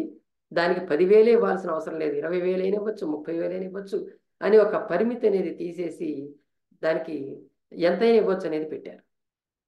ఇకపోతే అట్లా ఇవ్వలేనటువంటి వాళ్ళు ఎవరైతే ఉన్నారో, ఇవ్వటానికి ఇష్టపడనటువంటి వాళ్ళు ఎవరైతే ఉన్నారో అలాంటి వాళ్ళకి జరిమానా విధించటం. కనీసం 10,000 రూపాయల జరిమానా, 3 నుంచి 6 నెలల వరకు జైలు శిక్ష. అంటే వాళ్ళ పోషణకి కనీసం 1 నెల ఇవ్వకపోయినా సరే దాని మీద ఈ వృద్ధులు కనుక కంప్లైంట్ చేస్తే ప్రభుత్వానికి వాళ్ళు కోర్టు ద్వారా శిక్ష విధింపచేసేటువంటి ఛాన్స్ ఉంది. ఇది 2019లో జరిగినటువంటి ఆ చట్ట సవరణ. 2007 సంవత్సరంలో జరిగిన చట్టానికి సవరణ. కేంద్ర ప్రభుత్వం ఏం చేసిందంటే Indira Gandhi national old age pension scheme అనే దాన్ని తీసుకొచ్చింది. అంటే ప్రభుత్వ పరంగా దేశమంతటా వర్తించేలాగా ఈ ఓల్డ్ ఏజ్ పెన్షన్ స్కీమ్ అనేటువంటిది అది తీసుకొచ్చింది. ఈ తీసుకురావటం వల్ల మిగతా రాష్ట్రాలు కూడా అప్పటిదాకా ఏ రాష్ట్రాలైతే ఈ పెన్షన్ స్కీమ్ని అమలు చేయటం లేదో అప్పటి నుంచి ఈ మిగతా రాష్ట్రాలు కూడా అమలు చేయడానికి తప్పనిసరి అయింది. అందువలన 2007లో వచ్చింది అది. దాన్నే ఆ తర్వాత మోడీ ప్రభుత్వం పేరు మార్చి కొనసాగిస్తున్నాడు. ఇక సో ఇదంతా వృద్ధులకు సంబంధించినటువంటి సంక్షేమానికి సంబంధించినటువంటి ఇన్ఫర్మేషన్. అయితే ఈ ఎల్డర్ అబ్యూజ్ అనేటువంటిది మన ఇండియాలో ఏ స్థాయిలో ఉంది, దాని మీద ఏమైనా సర్వేలు జరిగాయా, దాని మీద ఎవరైనా అధ్యయనాలు చేశారా అనే దానికి నేను కొన్ని స్టడీ చేశాను. కానీ అందులో ఒక ముఖ్యమైనటువంటి ఒకే ఒక అధ్యయనాన్ని మీకు ఇస్తాను. Understanding elder abuse in India, contributing factors and policy suggestions అనే పేరుతో ఒక పేపర్ని సబ్మిట్ చేశారు కొంతమంది ఔత్సాహిక ఈ అధ్యయనకారులు, విద్యావేత్తలు, సామాజిక అంశాల మీద అధ్యయనం చేసేవాళ్ళు. ఇది మనకి 2017-18 సంవత్సరాల్లో జరిగింది. 2022లో అది పబ్లిష్ అయింది. దాంట్లో పాల్గొన్న వాళ్ళ పేర్లు కూడా చెప్పుకోవటం సముచితం. ప్రియా మౌర్య అనేటువంటి ఒక లేడీ, అపరాజిత చటోపాధ్యాయ, పాలక్ శర్మ అనే ఈ ముగ్గురు department of population and development, ముంబైలో ఉంది ఈ సంస్థ, దానికి సంబంధించినటువంటి వాళ్ళు. ఆ సంస్థలో వీళ్ళు ఒక రిసోర్స్ పర్సన్స్గా ఉంటుంటారు. అలాగే college of social work, Ohio state university, USA, అమెరికాలో ఉన్నటువంటి ఆ కాలేజ్ ఆఫ్ సోషల్ వర్క్ అనేటువంటి దాంట్లో పనిచేస్తున్న స్మితారావు అనేటువంటి వాడు కూడా వీళ్ళకి సహకరించింది. ఈ నలుగురు కలిసి 2017-18 సంవత్సరంలో భారతదేశంలో ఉన్నటువంటి 30,472 మంది వృద్ధుల యొక్క శాంపిల్స్ తీసుకున్నారు. ఆ శాంపిల్ సర్వే చేశారు. కొంతమంది శాంపిల్ సర్వే. ఒక్క సిక్కిం రాష్ట్రం తప్ప దేశంలో ఉన్నటువంటి అన్ని రాష్ట్రాలని కవర్ చేశారు. ఆ 30,472 మందిలో ఆడవాళ్ళు 52.82% ఉన్నారు, మగవాళ్ళు 47.18% ఉన్నారు. వీళ్ళల్లో రిలిజియన్ పరంగా చూస్తే 82.69% హిందువులు. ఇక ఎకనామికల్ బేస్గా చూస్తే గ్రామీణ ప్రాంతాల నుంచి వచ్చినటువంటి వాళ్ళు ఎక్కువ. అందులో నిరుపేదలు 24.3% ఉన్నారు. అన్ని యాంగిల్స్ని వాళ్ళు ఆలోచించి ఈ సర్వే చేశారు. వాళ్ళు చివరికి చెప్పింది ఏంటంటే భారతదేశంలో 5.22%, 5.22% మంది ఎల్డర్ అబ్యూజ్కి గురవుతున్నారు అనేటువంటిది వాళ్ళు సర్వే సారాంశం. ప్రపంచంలో చూసుకున్నట్లయితే 15.8% వాళ్ళు ఉంది. మన ఇండియాలో చాలా తక్కువ, అంతకంటే చాలా తక్కువే ఉంది. 5.22% మాత్రమే ఉంది. ఇండియాలో కూడా బీహార్ ఈ విషయంలో అగ్రస్థానంలో ఉంది. బీహార్లో 11.65% ఎల్డర్ అబ్యూజ్ ఉంది. అలాగే దాని నెక్స్ట్ ప్లేసు కర్ణాటక, ఇందులో 10.11% ఉంది. మన ఆంధ్రప్రదేశ్లో అయితే 2.12%, తెలంగాణలో అయితే 2.71% ఉన్నాయి ఈ ఎల్డర్ అబ్యూజ్. అంటే నిజానికి చాలా రాష్ట్రాల కన్నా ఇక్కడ మనకి చాలా తక్కువ ఉందని చెప్పుకోవచ్చు. ఉత్తరాది రాష్ట్రాలని కంపారిటివ్గా నేను స్టడీ చేసినప్పుడు ఉత్తరాది రాష్ట్రాల్లో చాలా ఎక్కువగా ఉంది. అలాగే ఈశాన్య రాష్ట్రాల్లో చాలా తక్కువ ఉంది.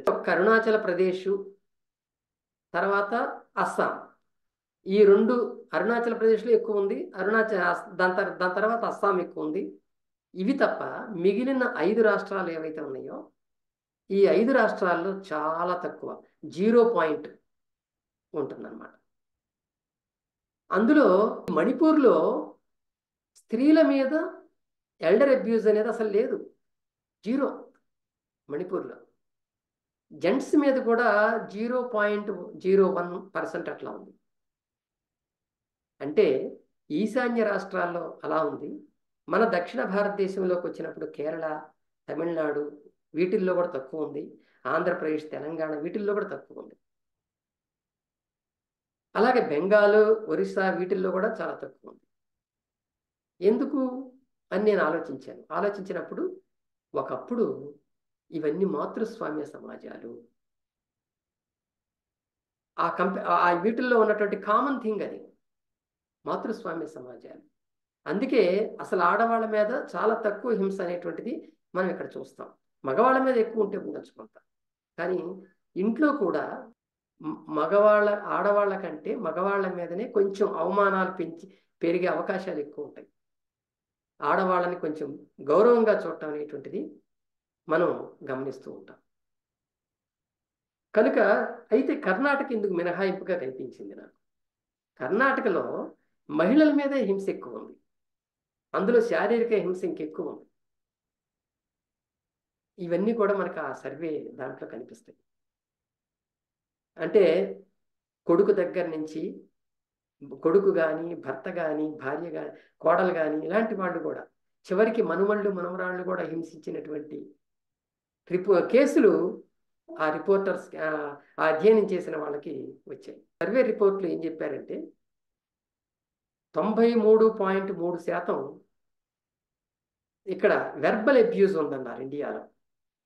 అంటే తిట్ల ద్వారా అవమానించటం ఎక్కువ, అది ఇండియాలో ఎక్కువగా ఉంది. అది ఇక నిర్లక్ష్యంగా చూడటం అనేటువంటిది, నిర్లక్ష్యంగా అవమానించటం అనేటువంటిది 65.5% మనకి ఇండియాలో ఉంది. ఇక సైకలాజికల్ అబ్యూజ్ అనేటువంటిది 52.7% ఉంది. ఆర్థికంగా అబ్యూజ్ చేయటం అనేటువంటిది 33.3% ఉంది. ఇక ఫిజికల్గా అన్నిటికన్నా తక్కువ 29.5% ఉంది. మిగతా వాటితో పోల్చుకుంటే ఫిజికల్ అబ్యూజ్ అనేటువంటిది అన్నిటికన్నా తక్కువ ఉంది. అది కూడా చూసినప్పుడు, ఆ ఫిజికల్ అబ్యూజ్ కూడా చూసినప్పుడు మనకి కొన్ని రాష్ట్రాల్లోనే మనకు అది కనిపిస్తుంది. కోడళ్ళ ద్వారా వృద్ధుల అవమానాల పాలవటం అనేటువంటిది ఎక్కువగా ఉంది. 34.9% కోడళ్ళ ద్వారా ఉంది.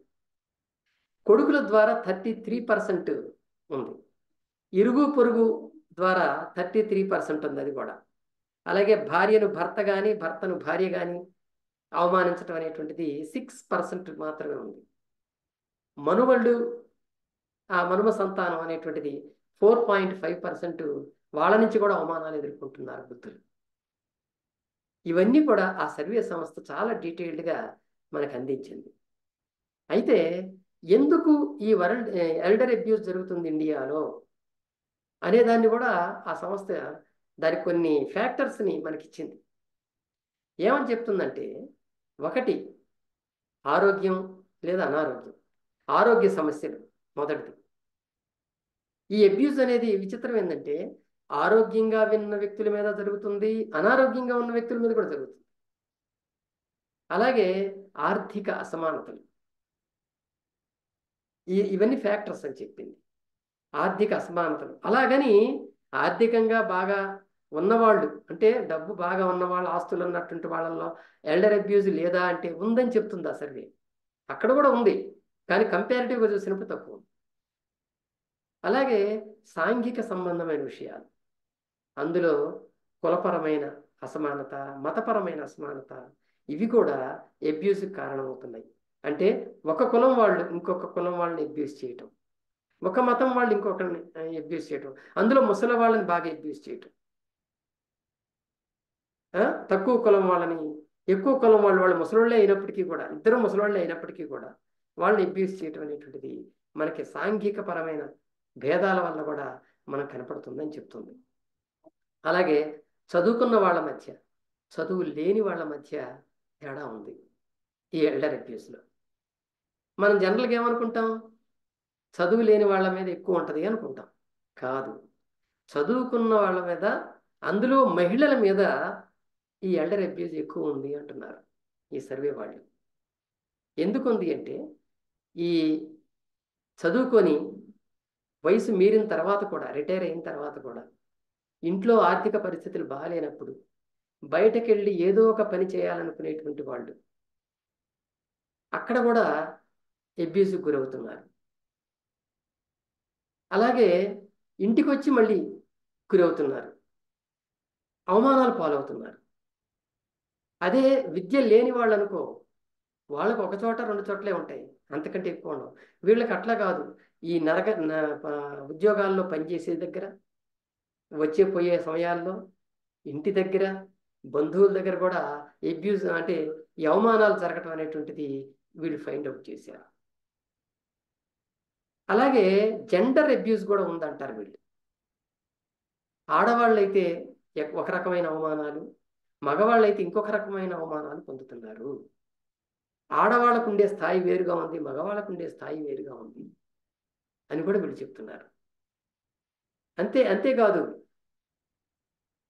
మనకి మిగతా ప్రపంచంతో పోల్చుకుంటే, మిగతా ప్రపంచంలో ఆస్తులు ఉన్న వాళ్ళకి లేదా చదువుకున్న వాళ్ళకి తక్కువ అబ్యూస్ ఉంటే దానికి భిన్నంగా మనకి ఇక్కడ కనిపిస్తుంది అనమాట. అందువలన ఇదంతా కూడా వాళ్ళు ఒక పెద్ద రిపోర్ట్ తయారు చేసి ఇచ్చారు.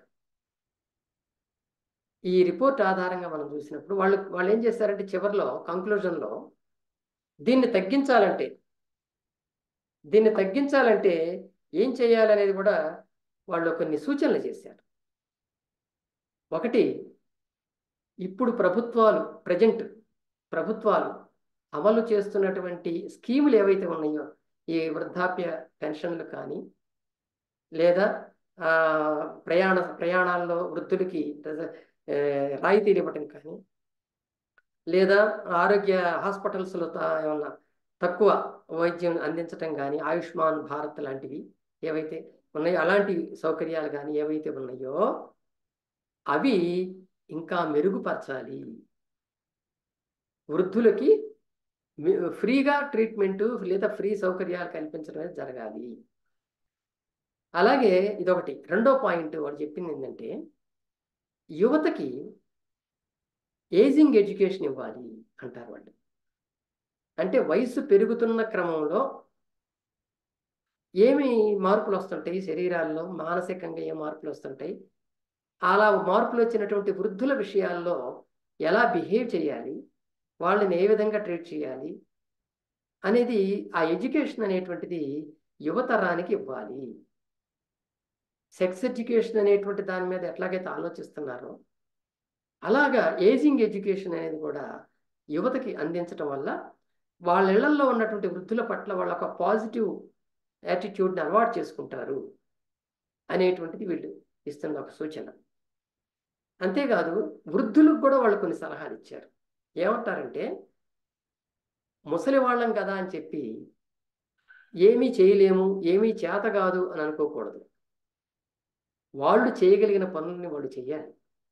వాళ్ళు అంతకుముందు ఏ వృత్తిని అవలంబించారో ఆ వృత్తిలో ఉన్న నైపుణ్యాలని మళ్ళీ తర్వాత తరానికి అందించడానికి చేతనైనంత సాధ్యమైనంత పనులు చేస్తూ ఉండాలి.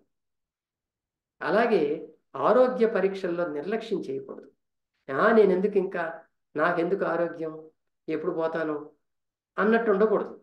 ఎప్పటికప్పుడు ఆరోగ్య పరీక్షలు చేయించుకోవాలి. అలాగే ప్రభుత్వం కల్పిస్తున్న పథకాలు ఏవైతే ఉన్నాయో ఆ పథకాలని స్టడీ చేసి మనకి ఎంతవరకు అర్హత ఉందనేది చూసుకొని వాటిని పొందేలా చూసుకోవాలి అనేటువంటిది వాళ్ళు ఇచ్చినటువంటి ఒక సలహా కూడా. సో వాళ్ళు ఈ సర్వే ద్వారా ఇలాంటి ఒక మంచి విషయాల్ని మనకి అందించారు ఎల్డర్ అబ్యూస్. ఈ విషయంలో మానవవాదుల యాటిట్యూడ్ ఎలా ఉంది ఈ ఎల్డర్ అబ్యూస్ విషయంలో అనేది. ఈవేళ హ్యూమనిస్టులు వరల్డ్ వైడ్గా చాలా సంస్థలు ఉన్నాయి. వరల్డ్ వైడ్గా 200, 300 దాకా ఏది బాగా పేరున్న సంస్థల సంగతి నేను చెప్తుంది. చిన్న చిన్నవి చాలా ఉండొచ్చు, కానీ అక్కడ మన ఇండియాలోనే 85, 86 సంస్థలు ఉన్నాయి. నాస్తిక, హేతువాద, మానవవాద సంస్థలు ఇవన్నీ. ఎందులో చాలా చిన్న చిన్న సంస్థలు చాలా ఉంటాయి. అవి కాకుండా కొంచెం పెద్ద స్థాయిలో రెప్యూటెడ్గా ఉన్నటువంటి సంస్థలను తీసుకున్న ఒక 200 దాకా అవి మనకు కనిపిస్తాయి. అందులో అన్ని సంస్థల్లో కూడా ఈ వృద్ధుల హక్కులు మానవ హక్కులే అనేటువంటి ఒక కాన్సెప్ట్ అనేది వాళ్ళు డెవలప్ చేశారు. హ్యూమనిస్ట్స్ యూకే వాళ్ళు కనుక చూసినట్లయితే వాళ్ళ కార్యక్రమాల్లో వృద్ధుల హక్కుల్ని డిమాండ్ చేయటం అనేటువంటిది ఒక ఒక ఎప్పుడు నిరంతర కార్యక్రమంగా వాళ్ళకు ఉంటుంది ఇందులో. అలాగే అమెరికాలో కూడా ఇప్పుడు మేము మానవ వికాస వేదిక పెట్టినప్పుడు కూడా ఈ వృద్ధుల సమస్యలు, వృద్ధుల హక్కుల గురించి మేము మా మేనిఫెస్టోలో పెట్టుకోవడం జరిగింది. మా ప్రణాళిక తీసుకున్నట్లయితే 6వ పేజీ తీసుకున్నట్లయితే అందులో వృద్ధుల సంక్షేమం అనేటువంటిది ఒక హ్యూమనిస్ట్ యాక్టివిటీ అనే దాన్ని మనం అందులో చూస్తాం. ఇప్పటి నుంచే కాదు, పూర్వం నుంచి మనం తీసుకున్నా సరే, మనకి క్రీస్తు పూర్వం చార్వాకుల కాలం నుంచి తీసుకున్నా సరే, దీనికి సంబంధించినటువంటి అంటే వృద్ధుల పట్ల జాగరూకతగా ఉండి వాళ్ళని గౌరవించడం అనేది దాని గురించి మనకి వీళ్ళ యాటిట్యూడ్ కనిపిస్తూ ఉంటుంది. మనకి బుద్ధుడు విషయం తీసుకున్నట్లయితే ఆయన వృద్ధాప్యం పట్ల వాస్తవ దృష్టిని అవలంబించండి అని అనేక సార్లు వాళ్ళ శిష్యులకి చెప్పేవాడు. ఒకసారి బుద్ధుడి దగ్గరికి ఒక ముసలివాడు వస్తాడు. వచ్చి, అయ్యా నేను చాలా ముసలివాడిని, పళ్ళు ఊడిపోయినాయి, చర్మం అంతా ముడతలు పడిపోయింది, కళ్ళు కనపట్టలేదు, నేను ఇంకెందుకు బతకటం అనుకుంటున్నాను, ఏం చేయమంటారు నన్ను అని అడిగాడు. బుద్ధుడు అతని మీద చేయేసి, మిత్రమా, నీ ముసలితనం అనేది నీ మైండ్ నుంచి తొలగించు, ముందు ఆ భావన తొలగించు. ముసలితనం అనేది నీ శరీరానికి వచ్చింది తప్ప నీ మనసుకు కాదు. నీ మనసుని యవ్వనంలో ఉంచుకోగలిగితే ఇవన్నీ నీకు పెద్ద పనులుగా, ఇవన్నీ బాధలుగా, ఇబ్బందులుగా అనిపించవు. కాబట్టి ఆలోచించటం కానీ, మన నిత్య వ్యవహారాల్లో మనం ఉండటం కానీ మానసికంగా యవ్వన దశలో ఉండాలి అంటాడు. ఈ రకమైన మా వృద్ధుల పట్ల ఈ రకమైన ఆలోచనలు అందించిన వాళ్ళు ఎవరు లేరు అప్పుడు.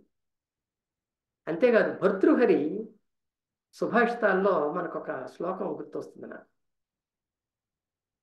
ఆ శ్లోకం ఏంటంటే, వళిభిర్ముఖమాక్రాంతం ఫలితేనాంకితం శరః రాత్రాణి శిథిలాయంతే తృష్ణ ఇక తరుణాయతే అంటాడు దాంట్లో. అంటే ముఖం అంతా కూడా ముడతలతో నిండిపోయి ఉంది, తలంతా కూడా తెల్లబడిపోయి ఉంది, శరీర అవయవాలన్నీ కూడా శిథిలమైపోయినాయి, కానీ తృష్ణ ఇక తరుణాయతే, నా మనసులో ఉన్నటువంటి తృష్ణ మాత్రం ఇంకా యవ్వనంలో ఉంది అంటాడు. అంటే మనస్సుని ఇంకా యవ్వనంలో ఉంచుకున్నాడు అన్నమాట. ఇది బుద్ధుడు చెప్పింది. ఆ రోజుల్లో బుద్ధుడు చెప్పిన దాన్ని మళ్ళీ భర్తృహరి రిపీట్ చేశాడు.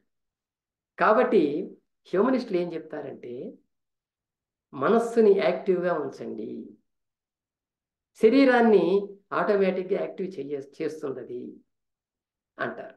అందుకే మనకి ఇతర దేశాల్లో ఉన్నటువంటి హ్యూమనిస్టులను తీసుకున్నా, జనరల్గా ఎవరిని తీసుకున్నా సరే, వాళ్ళు 80 ఏళ్ళు వచ్చినా, 85 ఏళ్ళు వచ్చినా, 90 ఏళ్ళు వచ్చినా చాలా యాక్టివ్గా ఉంటున్నారు, అన్ని పనుల్లో పాల్గొంటున్నారు. మీకు ఉదాహరణకి నోమ్ చామ్స్కీ అనేటువంటి పేరు మీరు వినుంటారు.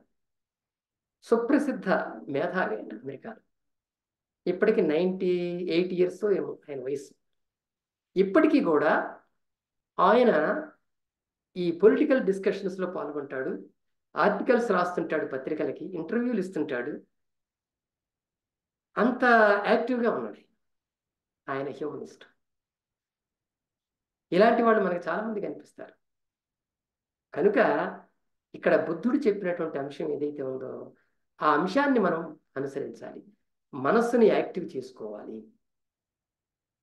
చురుగ్గా పనిచేయించాలి. ఒక యవ్వన దశలో మనం ఏ విధంగానైతే నేను ఇది సాధిస్తాను, అది సాధిస్తానని చెప్పి ఆలోచనలు చేస్తామో, అదే విధమైనటువంటి ఆ టెంపోని మనం ఓల్డ్ ఏజ్లో కూడా మనం కనుక అనుసరించినట్లయితే అప్పుడు మనకి శరీరంలో వస్తున్న మార్పులు పెద్దగా బాధించవు. అంతేకాదు, హ్యూమనిస్టులు ఏమంటారంటే, వృద్ధులు అనేవాళ్ళు జ్ఞానానికి భాండాగారాలు లాంటి వాళ్ళు. కాబట్టి ఈ సమాజం యొక్క నడవడిని, దాన్ని ఉన్నతికి తీసుకువెళ్ళటానికి కావలసినటువంటి పద్ధతుల్ని, దానికి సంబంధించిన జ్ఞానాన్ని మనకి వృద్ధుల నుంచే మనం ఎక్కువ పొందుతాము. వాళ్ళ అనుభవాలే సమాజ అభివృద్ధికి ఒక పాఠాలు లాంటివి అని చెప్పి వాళ్ళు చెప్తుంటారు. వృద్ధుల యొక్క సంక్షేమాన్ని ప్రతి ప్రభుత్వం చేపట్టాలి. ప్రభుత్వం ఒకటే కాదు, కుటుంబాలు చేపట్టాలి, సమాజం, ఆ వృద్ధులు ఉంటున్న సమాజాలు కూడా చేపట్టాలి. వృద్ధులని కాపాడుకోవటం, వాళ్ళకి ఏ రకమైన అవమానాలు జరగకుండా చూడటం అనేటువంటిది కుటుంబ బాధ్యత, సమాజ బాధ్యత, ప్రభుత్వ బాధ్యత కూడా అనేది హ్యూమనిస్టులు చెప్తున్నటువంటి అంశం. హ్యూమనిస్టులు ఒక డిమాండ్ చేస్తున్నారు. అమెరికా లాంటి దేశాల్లో ఇప్పుడు ఇవి అమల్లోకి వస్తున్నాయి. ఏంటి ఆ డిమాండ్స్ అంటే, ఎవ్రీ ఇయర్ బడ్జెట్ ప్రవేశపెడతారు కదా దేశాల్లో, అందులో వృద్ధుల కోసం సపరేట్గా సిల్వర్ శాంక్షన్స్ ఆ బడ్జెట్ని ప్రవేశపెట్టాలంటారు. బడ్జెట్లో ప్రతి సంవత్సరం వృద్ధుల సంక్షేమం కోసం కొంత నిధిని కేటాయించటం, ప్రతిదీ కూడా ఉచితంగా వాళ్ళకి అందేలా చేయటం, అంతేకాకుండా వాళ్ళకు కావలసిన వస్తువుల్ని పొందటానికి సిల్వర్ మార్కెట్స్ తీసుకురావటం గురించి వాళ్ళు డిమాండ్ చేస్తున్నారు. ఎల్డర్ అబ్యూజ్కి పాల్పడేటువంటి వాళ్ళపైన, వాళ్ళు ఎవరైనా కానీ, ఎటువంటి వాళ్ళైనా కానీ, ఈ అవమానాలకు పాల్పడేటువంటి వాళ్ళపైన సిల్వర్ చట్టాలు ఉండాలి అంటారు. అదిగో అటువంటి వాళ్ళ కోసం ప్రత్యేక చట్టాలు తీసుకురావాలి. ఆ చట్టాల ప్రకారం దానికి పాల్పడిన వాడిని శిక్షించాలి. అయితే ఆ శిక్షలు కూడా ఎలా ఉండాలో కూడా చెప్తున్నారు వాళ్ళు. ఆ శిక్షలు ఎలా ఉండాలి అంటే, సపోజ్ ఒక ఇంట్లో ఒక వ్యక్తి తన ఇంట్లో ఉన్న వృద్ధుల పట్ల అవమానకరంగా ప్రవర్తిస్తే, అటువంటి వ్యక్తికి చట్ట ప్రకారం శిక్షించి జైలు శిక్ష వేస్తారు కదా. ఆ శిక్షలు ఎట్లా ఉండాలంటే సాధారణ శిక్షల్లా ఉండకూడదు. వాళ్ళు ఏ వృద్ధాశ్రమాలకో లేకపోతే వృద్ధులుండే ప్రదేశాలకు వెళ్ళి వృద్ధులకు సేవ చేసే విధంగా వాళ్ళకి శిక్షలు ఉండాలి. ప్రతి దేశంలో ఉండేటువంటి ప్రభుత్వాలు పేరెంట్ కౌన్సిలింగ్ సెంటర్స్ని ఎలాగైతే నడుపుతున్నారో, ఆ పేరెంట్ కౌన్సిలింగ్ సెంటర్స్లో వృద్ధుల సంరక్షణ గురించి కూడా కౌన్సిలింగ్ ఉండాలి అంటున్నారు. నిజానికి ఇండియాలో ఇవి చాలా తక్కువ, రేర్. పేరెంట్ కౌన్సిలింగ్ సెంటర్స్ అంటే, ఒక అబ్బాయి ఒక అమ్మాయి పెళ్లి చేసుకొని వైవాహిక జీవితంలోకి అడిగిపెట్టేటప్పుడు వాళ్ళు పేరెంట్ కౌన్సిలింగ్ సెంటర్స్కి వెళ్తారు. వెళ్ళినప్పుడు అందులో ఒక 1 వీక్ 10 days ప్రతిరోజు 1 or 2 hours ఆ కౌన్సిలింగ్ సెంటర్స్లో ఏం చేస్తారంటే సైకాలజిస్టులు వైవాహిక జీవితంలో ఏవి చేయాలి ఏవి చేయకూడదు అనేది చెబుతూ, ఎవరి పట్ల ఎలా ఉండాలో కూడా చెబుతూ, పిల్లలు పుట్టిన తర్వాత వాళ్ళని ఎలా పెంచాలి, అలాగే తల్లిదండ్రులని ఎలా చూడాలి, ఇతర సమాజ మిషన్స్ పెట్టుకోవాలి, ఎటువంటి అలవాట్లు ఉండాలి, ఎటువంటివి ఉండకూడదు, ఆరోగ్యం పట్ల ఎట్లాంటి జాగ్రత్త తీసుకోవాలి, ఇలాంటివన్నీ అటు స్త్రీలకి ఇటు పురుషులకి కూడా కౌన్సిలింగ్ చేస్తారు. ఇలాంటి సెంటర్స్లో ఈ పిల్లల పెంపకంతో పాటు వృద్ధుల సంరక్షణ సంబంధించిన, అంటే ఇంట్లో ఉన్న పెద్దవాళ్ళని ఎలా చూడాలి అనే అంశాన్ని కూడా దానిలో చేర్చాలనేటువంటి డిమాండ్ చేస్తున్నారు. అలాంటి పనులు మనకి ఇక్కడ ఇంతవరకు అమల్లోకి రావట్లేదు. అది పక్కన పెట్టండి. మనకి ఇక్కడ వృద్ధాశ్రమాలని ప్రభుత్వం నిర్వహించాలని చెప్పి 2007 చట్టం చెప్తుందని అనుకున్నాం కదా. ఆ వృద్ధాశ్రమాల్లో కూడా వృద్ధుల్ని అవమానపరచడం అనేది జరుగుతుంది అనేది రిపోర్ట్స్ వచ్చినాయి ఇప్పుడు మీడియాలో. దేశవ్యాప్తంగా అలాంటివి జరుగుతున్నాయి. అంటే అక్కడ సేవ చేయటానికి ఉన్నటువంటి వాళ్ళు ఈ వృద్ధుల్ని అవమానించటం, వాళ్ళకి సరిగా సంరక్షణ చేయకపోవటం, వాళ్ళకి బట్టలు కట్టించే దగ్గర కానీ హాస్పిటల్లో తీసుకెళ్లే దగ్గర కానీ నిర్లక్ష్యం వహించటం, ఇలాంటివి చాలా జరుగుతున్నాయి అనే రిపోర్ట్స్ వచ్చినాయి. ఇదిగో వీటిని దృష్టిలో పెట్టుకొని వృద్ధాశ్రమాల మీద కూడా నిఘా పెట్టాలి.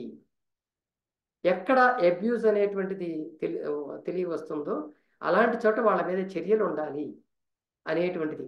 అలాగే ప్రతి వృద్ధాశ్రమాన్ని రిజిస్టర్ చేయటమే కాకుండా ఆ రిజిస్టర్ చేసిన వాటికి ప్రభుత్వం కొన్ని శాంక్షన్స్ కూడా ఇవ్వాలి. అప్పుడు నిఘా ఉంచడానికి సాధ్యమవుతుంది.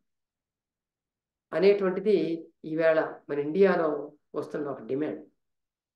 అంతేకాదు జిల్లా స్థాయిలో వృద్ధాశ్రమాలు పెట్టాలని చెప్పి 2007 చట్టం చెప్తుంది.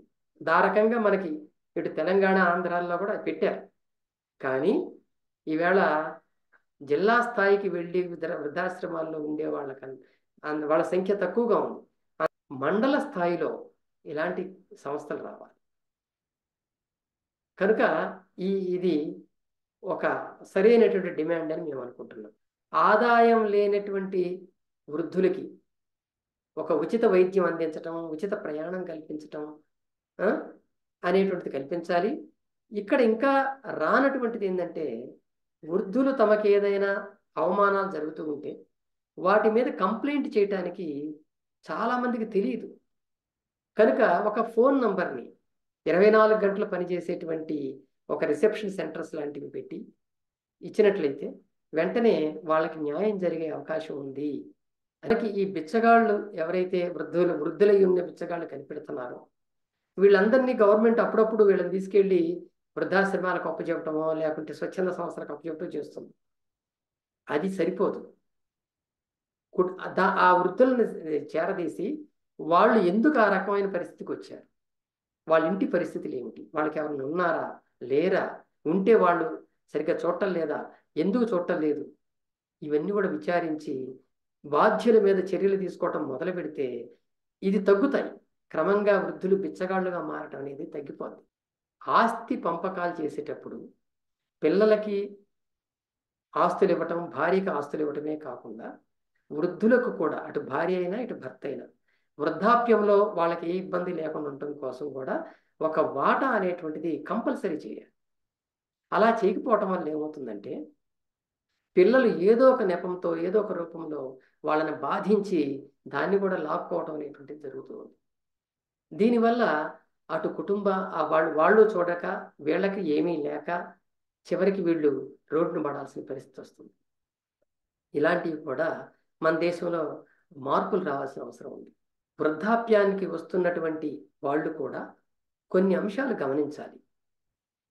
కుటుంబం, స్నేహితులు వీళ్ళందరిలో తమని వృద్ధాప్యంలో బాగా ఎవరు చూసుకుంటారు, ఏ రకంగా వాళ్ళు తమకి హెల్ప్గా ఉంటారనేటువంటి దాన్ని నిర్ణయించుకోవాలి.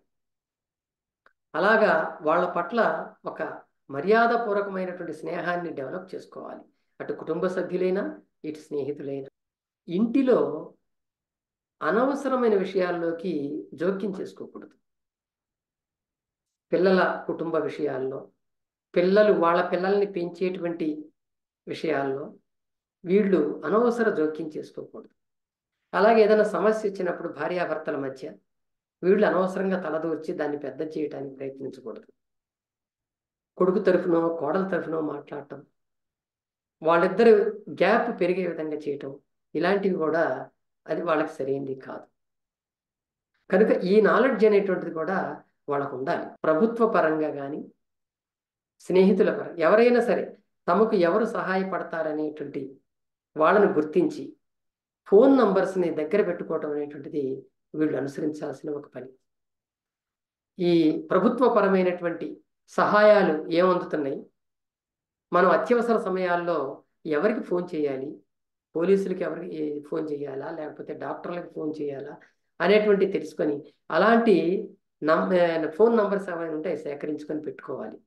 రేపు ఎవరైనా తన తన ఆరోగ్యాన్ని పట్టించుకోకపోయినా, తన అవసరాలను పట్టించుకోకపోయినా, లేదా తమ మీద అవమానాలకు పాల్పడుతుంటే వెంటనే ఫోన్ చేసి ఏమాత్రం సంకోచించకుండా, అయ్యో వీడు నా కొడుకే కదా, ఈ నా కోడలే కదా, నా కూతురే కదా అనేటువంటి ఒక సెంటిమెంట్స్కి వెళ్లకుండా తన సంరక్షణ తాను చూసుకోవటానికి కానీ దాన్ని ఆ ఫోన్ నంబర్లకు ఫోన్ చేసి వాళ్ళ సహాయం పొందటానికి సిద్ధపడాలి, మానసికంగా సిద్ధపడాలి. చనిపోయేంత వరకు కూడా, ఊపిరి ఉండేంత వరకు కూడా వాళ్ళ జీవితానికి కొంత భద్రత, అటు ప్రభుత్వం నుంచి వచ్చే భద్రతను స్వీకరించటం, వీళ్ళంతటి వీళ్ళు కూడా కొంత భద్రత కల్పించుకోవటం, ఆర్థిక భద్రత కానీ సాంఘిక భద్రత కానీ కల్పించుకోవటం అనేటువంటి చాలా ముఖ్యం. తమకు చేతనైన పనిలో ఎప్పుడు నిరంతరం నిమగ్నం కావటం, శరీర ఆరోగ్యాన్ని నిలకడగా ఉంచుకోవటం, మనస్సుని ప్రధానంగా యాక్టివ్గా ఉంచుకోవడం అనేటువంటిది చేయాలి.